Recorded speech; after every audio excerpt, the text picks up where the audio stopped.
जय हिंद साथियों, welcome back to our channel maths by Anil Singh Rajput. आज की क्लास में हम ज्योमेट्री को कंटिन्यू करेंगे और आज हम पढ़ेंगे प्रॉपर्टीज ऑफ सर्किल, मतलब वृत्त के गुणधर्म के बारे में।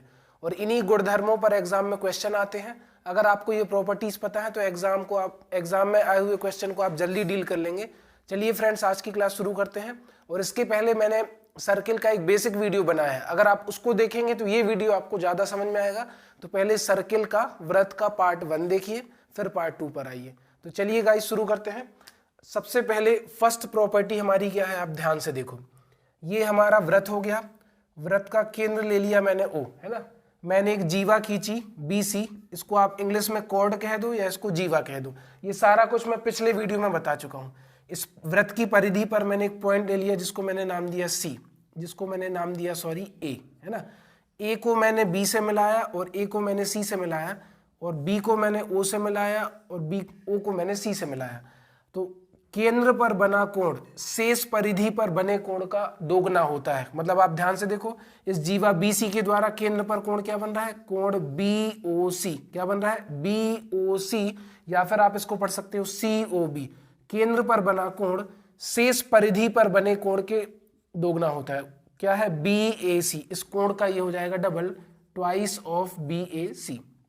एक ही जीवा द्वारा केंद्र पर बना कोण शेष परिधि पर बने कोण का दोगुना होता है। मतलब ये वाला एंगल 50 होगा तो ये वाला 100 होगा, ये वाला 50 होगा तो ये वाला 25 होगा, ये वाला 200 होगा तो ये 100 होगा, ये 75 होगा तो ये 150 होगा। ठीक है, तो केंद्र पर बना कोण शेष परिधि पर बने कोण का डबल होता है। इसके बाद अगर हम नेक्स्ट प्रॉपर्टी की बात करें तो फिर से आप ध्यान से देखिए, मैंने फिर एक वृत्त बनाया। ठीक है, इसका केंद्र मान लो O है। मैंने एक जीवा खींची AB, जीवा खींची, कॉर्ड खींची AB। इस वृत्त की परिधि पर एक बिंदु C ले लिया और एक बिंदु मैंने D ले लिया। मैंने A को C से मिला दिया और B को C से मिला दिया, देन A को D से मिला दिया और B को D से मिला दिया। तो ये वाला एंगल और ये वाला एंगल आपस में इक्वल होगा। मतलब ये क्या है थ्योरम, कि एक ही जीवा से बने कोण आपस में बराबर होते हैं, या एक ही वृत्तखंड में बने कोण आपस में बराबर होते हैं। वृत्तखंड की डेफिनेशन मैं पिछले वीडियो में समझा चुका हूं कि ये हमारी जीवा है और ये हमारा चाप है।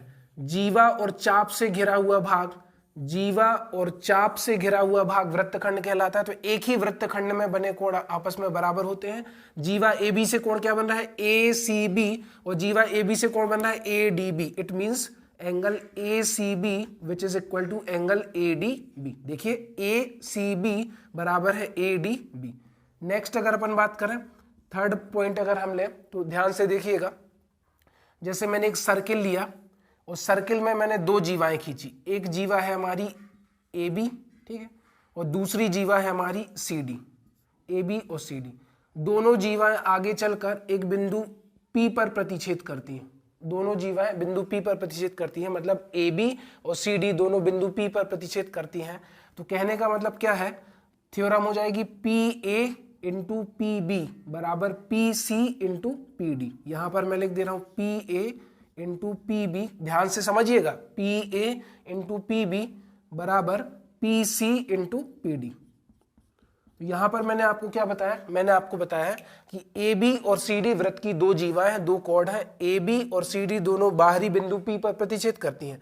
तो PA इंटू PB बराबर PC इंटू PD। ये रिजल्ट आपको याद रखना है, और जो भी मैंने स्टेटमेंट बोला है वो आप अपनी कॉपी में नोट करेंगे।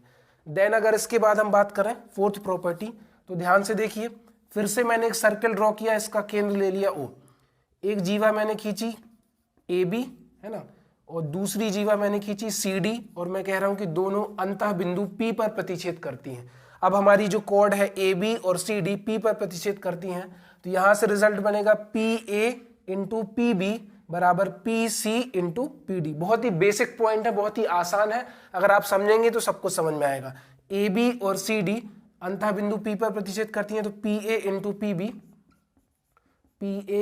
PB बराबर PC इंटू PD। ये हमारा रिजल्ट बन गया। तो मैंने आपको अभी तक 4 प्रॉपर्टी बताई, ये चारों याद रखना है, इनका स्टेटमेंट भी आप लिख सकते हो, मैंने बोल दिया है। देन इसके बाद अगर अपन बात करें तो ध्यान से आप देखना, जैसे मैंने फिर एक सर्कल ड्रॉ किया। सर्कल ड्रॉ करने के बाद मैंने वृत्त के बाहर एक बिंदु P लिया, ठीक है, और ये ये मान लो ये हो गया आपका ए, ये हो गया आपका बी, ठीक है। और एक मैंने इस बिंदु P से स्पर्श रेखा खींची, बिंदु P से स्पर्श रेखा खींची जो है आपकी PT, ठीक है। तो देखो AB एक जीवा है जो बाहरी बिंदु P तक बढ़ाई गई है और PT एक स्पर्श रेखा है। तो यहां पर जो प्रमेय बनेगी वो हो जाएगी आपकी PT स्क्वायर बराबर PA into PB, PA into PB, है ना। आप समझ रहे होंगे। देखो PT स्पर्श रेखा है, स्पर्श रेखा वृत्त को एक बिंदु पर स्पर्श करती है जिसको हम टेंजेंट बोलते हैं, पिछले वीडियो में मैं बता चुका हूं। जैसे ये हमारा सर्किल है तो ये स्पर्श रेखा है जो वृत्त को केवल एक बिंदु पर टच करेगी, ठीक है। तो PT स्पर्श रेखा है और AB जीवा बाहरी बिंदु P पर मिलती है, तो PT स्क्वायर बराबर PA इंटू PB। आपको ये याद रखना, ये 5वां पॉइंट हो गया। ये सारे पॉइंट अगर आपने नोट कर लिए कॉपी में तो इस पर आधारित क्वेश्चन एग्जाम में आपसे जरूर बनेंगे। उम्मीद है आपको समझ में आया होगा। आप थोड़ा सा इधर उधर करके या वीडियो को पॉज करके लिख लीजिए और देख लीजिए अगर आपको कहीं पर समझ में नहीं आता। चलिए फ्रेंड्स, अब आगे की प्रॉपर्टीज डिस्कस करते हैं। जैसे हमारी नेक्स्ट प्रॉपर्टी होगी, मैंने आपके सामने फिर से एक सर्किल बनाया, वृत्त बनाया जिसका केंद्र लिया O, एक जीवा मैंने खींची AB, है ना। तो यहां पर मैं आपको ये बताने की कोशिश कर रहा हूं कि वृत्त के केंद्र से जीवा पर डाला गया लंब, मान लो ये जो OM है वो परपेंडिकुलर है AB पर, मतलब आप कहोगे सर OM है, लंब है AB पर। तो वृत्त के केंद्र से जीवा पर डाला गया लंब जीवा को समद्विभाजित करता है। इट मींस जो AM होगा ना वो MB के बराबर होगा। ये वाला पोर्शन इसके बराबर हो जाएगा, AM बराबर MB। और ध्यान से देखो, O को अगर आप B से मिला दो तो ये भी वृत्त की त्रिज्या हो जाएगी, OA भी वृत्त की त्रिज्या हो जाएगी। समझ रहे ना। वृत्त के केंद्र से जीवा पर डाला गया लंब, जीवा पर डाला गया लंब जीवा को समद्विभाजित करता है, मतलब AM बराबर AMB जीवा को दो बराबर भागों में बांटेगा। यहाँ पर 90 अंश का कोण बनेगा और OA त्रिज्या हो जाएगी, OB त्रिज्या हो जाएगी। ये हमारी अगली प्रॉपर्टी होगी। इसके बाद अगर अपन बात करें जिसको हम बोलते हैं alternate segment theorem, alternate segment theorem, जिसको आप कहोगे एकांतर वृत्तखंड प्रमेय। ध्यान से देखिएगा, ये हमारा वृत्त है और ये स्पर्श रेखा है। स्पर्श रेखा, जैसे मान लो इस स्पर्श रेखा को मैं L नाम दे दूं, ये बिंदु P पर स्पर्श कर रही है। तो स्पर्श रेखा वृत्त को केवल एक बिंदु पर स्पर्श करती है, ठीक है। फिर मैंने क्या किया, यहां पर एक बिंदु A ले लिया, ठीक है, यहां पर बिंदु B ले लिया, यहां पर बिंदु C ले लिया, इन चारों को आपस में मिला दिया, PA AB BC और ऐसे चारों करके मिला दिए। ये हो गया आपका मान लो वृत्त का केंद्र O। तो ध्यान से देखो, अल्टरनेट सेगमेंट थ्योरम क्या कहती है, ये हमारी स्पर्श रेखा है, ये हमारी क्या है, स्पर्श रेखा, और ये हमारी वृत्त की जीवा है, ठीक है। तो स्पर्श रेखा और जीवा से जो कोण यहां पर बनेगा, ध्यान से देखो, स्पर्श रेखा और जीवा से जो कोण यहां पर बनेगा, ठीक है, जो कोण यहां पर बनेगा वही कोण आपका यहां पर बनेगा, है ना। जो कोण यहां पर बनेगा इसको बोलते हैं अल्टरनेट सेगमेंट थ्योरम। तो देखो ध्यान से, ये हो गई हमारी स्पर्श रेखा और ये हो गई हमारी जीवा। तो स्पर्श रेखा और जीवा का जो पॉइंट ऑफ कांटेक्ट है, जिस बिंदु पर वो मिल रहे हैं, तो ये वाला कोण और ये वाला कोण आपस में बराबर होंगे। इट मींस आप कह सकते हो APL, एंगल APL बराबर होगा PCB के या BC के, कुछ भी कह दो, PCB के। द सेम गोज विथ, देखो क्या होगा, ये हमारी स्पर्श रेखा है और ये हमारी जीवा है। इससे यहां पर जो कोण बनेगा, यहां पर जो कोण बनेगा और इस जीवा के वो इस वाले कोण के बराबर होगा दूसरे सेगमेंट में, मतलब ये जीवा और ये चाप, इस सेगमेंट में जो एंगल बनेगा, मतलब मैं इसको क्या कह सकता हूं, इसको नाम दे दो मान लो M। तो हम कहेंगे CPM या MPC, एंगल MPC बराबर हो जाएगा आपका PAB। तो इसको हम बोलते हैं अल्टरनेट सेगमेंट थ्योरम, एकांतर वृत्तखंड प्रमेय। फिर से ध्यान से सुनो अगर आपको समझ में नहीं आया। ये हमारी वृत्त की स्पर्श रेखा है जो बिंदु P पर स्पर्श कर रही है, ठीक है। ये हमारा वृत्त हो गया, वृत्त का केंद्र O ले लिया, PA वृत्त की जीवा है, AB वृत्त की जीवा है, BC वृत्त की जीवा है, CP वृत्त की जीवा है। तो स्पर्श रेखा और जीवा से यहां पर जो कोण बन रहा है, ये वाला कोण इसके बराबर होगा। मतलब अगर मैं इस कोण को 1 कह दूं तो ये भी 1 हो जाएगा, इसको मैं 2 कह दूं तो ये भी कितना हो जाएगा, 2 हो जाएगा। कहने का मतलब APL बराबर है PCB के, दूसरा क्या है अपना MPC, MPC बराबर है PAB के। तो ये होता है हमारा एकांतर सेगमेंट, एकांतर वृत्तखंड प्रमेय, या इसको बोलते हैं टेंजेंट कॉर्ड थ्योरम भी बोलते हैं इसको, ठीक है। स्पर्श रेखा और जीवा प्रमेय भी बोलते हैं। इसके बाद अगर अपन बात करें नेक्स्ट, ध्यान से देखिएगा, जैसे मान के चलो मैंने एक वृत्त खींचा, ठीक है, और इस पर 4 बिंदु ले लिए, 4 बिंदु ले लिए, इन चारों बिंदु को आपस में मिला दिया। इन चारों बिंदु को आपस में मिलाने से ABCD एक चतुर्भुज अंदर बन गया। तो इस चतुर्भुज को हम कहेंगे चक्रीय चतुर्भुज। कौन सा चतुर्भुज मेरे भाई? चक्रीय चतुर्भुज। एक ऐसा चतुर्भुज, साइक्लिक क्वाड्रिलेटरल, एक ऐसा चतुर्भुज जिसके चारों शीर्ष, जिसके चारों वर्टेक्स वृत्त के अंदर स्थित हो, उसको हम चक्रीय चतुर्भुज बोलते हैं। और साथ ही साथ angle A plus angle C और एंगल B और एंगल D की वैल्यू भी 180 अंश के बराबर होगी। Angle A plus angle C बराबर 180 और angle B plus angle D बराबर भी कितना हो जाएगा मेरे भाई? 180 अंश हो जाएगा। एक ऐसा चतुर्भुज जिसके चारों शीर्ष, देखो ABCD, एक ऐसा वृत्त, ठीक है, जिसके एक वृत्त के अंदर चतुर्भुज बना हो तो उसको चक्रीय चतुर्भुज कब कहेंगे? जब उसके चारों शीर्ष वृत्त के अंदर स्थित हो, साथ ही सम्मुख कोणों का योग 180 अंश हो। कोण A प्लस कोण C बराबर 180, कोण B प्लस कोण D बराबर 180, ये हमारा हो गया चक्रीय चतुर्भुज।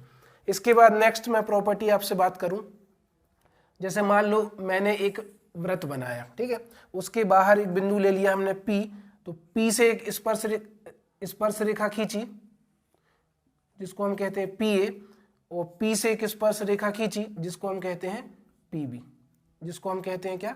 PB, ठीक है। P बिंदु से मैंने स्पर्श रेखा खींची PA, दूसरी खींची PB।